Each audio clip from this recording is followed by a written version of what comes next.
It wasn't a dramatic line or an emotional outburst that caught attention that day. It was a moment that wasn't supposed to stand out at all. And yet, the room reacted differently, almost instantly, as if something subtle had crossed a line no one had agreed to name. Sam, Heughan and Caitriona Balfe were doing what they had done countless times before. The setting was familiar, the exchange routine, the atmosphere controlled. Nothing in the script or structure suggested the moment would become memorable. But as it unfolded, something felt off, not wrong, just unexpectedly heavy. People in the room noticed it before anyone online did. The energy shifted slightly, the kind of shift that doesn't stop a conversation but changes how it moves forward. A pause lasted longer than usual. A response arrived slower than expected. These weren't mistakes, but they weren't neutral either. What made it uncomfortable was how unnecessary the moment felt. The script didn't demand extra emotion. The scene didn't require tension. Yet what appeared on screen carried more weight than the dialogue justified. That imbalance is what raised questions, not the content itself. For years, Sam and Caitriona's on-screen connection had been described as effortless. Interviews reinforced that idea, often pointing to trust, preparation, and professionalism. That explanation worked, until moments like this began appearing more frequently, moments that seemed to exist outside the script's intention. Viewers who revisited the scene noticed the same thing. The dialogue moved forward, but something lingered underneath it. Not intimacy, not conflict, but restraint. The kind of restraint that suggests awareness, as if both actors were carefully managing something the audience wasn't meant to see. At first, most assumed it was overinterpretation. After all, long-running productions develop rhythms that can look meaningful when they're not. But this reaction didn't fade. Similar moments surfaced again, always small, always easy to miss, yet consistent enough to feel deliberate. This wasn't about chemistry becoming stronger. If anything, it appeared more controlled. Gestures were precise. Eye contact broke sooner. Emotional beats were softened rather than emphasized. That was the detail people struggled to explain, because it contradicted the expectation of emotional spillover. Around this point, the conversation shifted.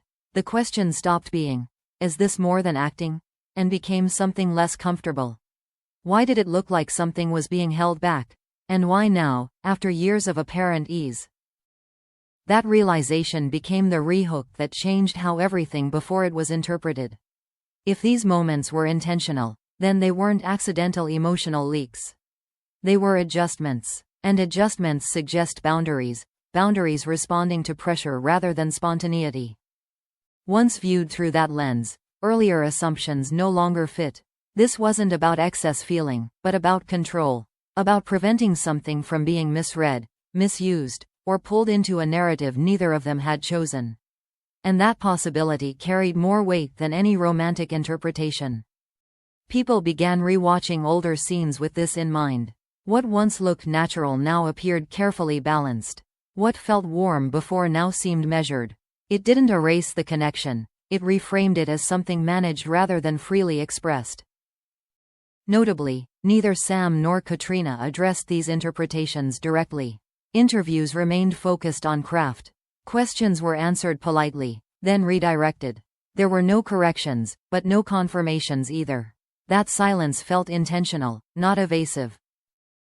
Because acknowledging the questions would give them structure. And once a question gains structure, it becomes harder to control. The choice to stay neutral suggested an understanding that the audience was responding emotionally, even if the moment itself hadn't been emotional at all. By the end of this first phase, the discomfort wasn't about what was shown on screen. It was about what seemed to exist just beneath it. The script moved forward, but something else was being managed quietly in parallel. And that left one question hanging.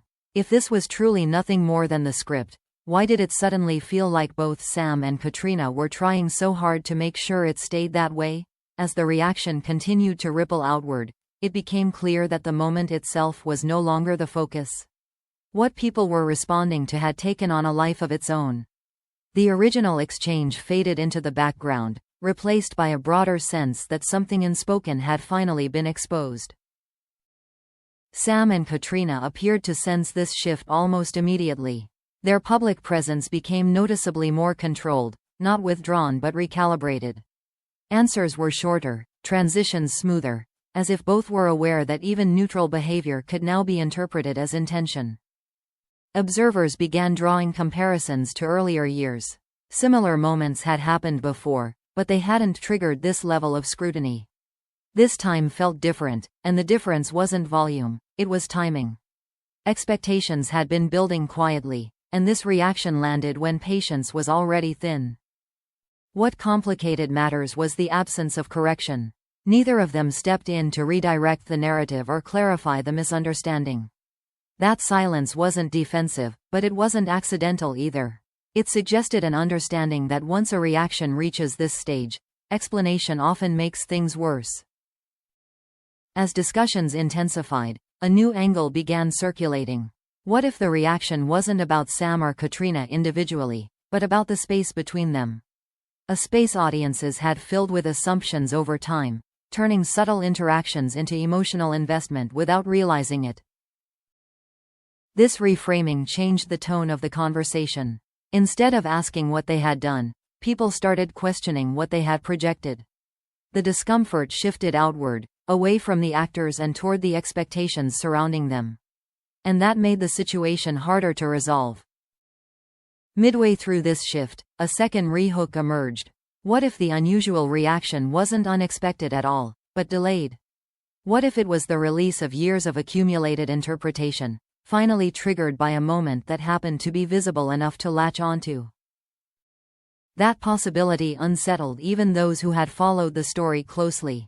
It suggested that the reaction had less to do with intent and more to do with fatigue. Fatigue from maintaining a narrative that no longer aligned neatly with reality. And once that idea took hold, the focus moved away from blame and toward consequence. The consequence was subtle but significant. Public interactions lost their ease. Neutral moments were treated with caution. The balance between authenticity and professionalism tightened, as if both were navigating a field where every step could be misread. Yet even then, nothing was confirmed. There were no revelations, no clarifying statements, no attempts to reclaim the narrative. What remained was ambiguity, and the realization that ambiguity itself had become the story. By the end, the reaction hadn't uncovered a secret or proven a theory. It had exposed a fracture between perception and intention, a reminder that long-running narratives don't end cleanly, they stretch, distort, and eventually react in ways no one can fully control. So the question remains unresolved. Was the reaction a misunderstanding, a warning, or simply the cost of expectations left unchecked for too long? And if even Sam and Caitriona didn't see it coming, how long had this story been building without anyone willing to name it?